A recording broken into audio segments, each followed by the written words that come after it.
kollektiv, mənim həmkarlarım, bacılarım, qardaşlarım.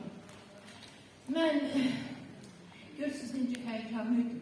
Kaş ki mən özüm səhnədə bu əsərləri ifa etsəydim, bəlkə mən daha rahat olardım. Vallahi doğrudan deyirəm.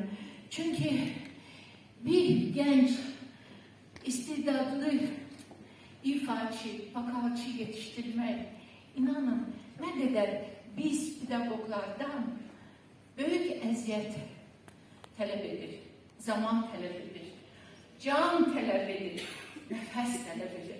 Mənim nəfəsim belə dururdu. Çünki bunlar tələbədirlər, bilirsiniz.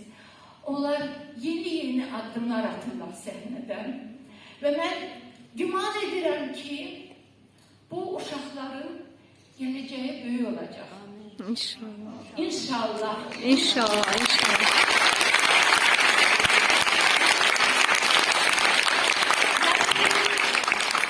Burada oturan həmkarlarıma, hər bir pedagoga baş əyirəm.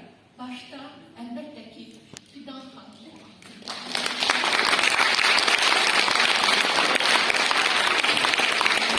O olmasaydı mənim yanımda, mən heç bir zaman belə bir kollektiv toplaya bilməzdim və belə istedadlı gənclər yetişdirə bilməzdik. Fidan xanım, sizə baş əyirəm. Bravo!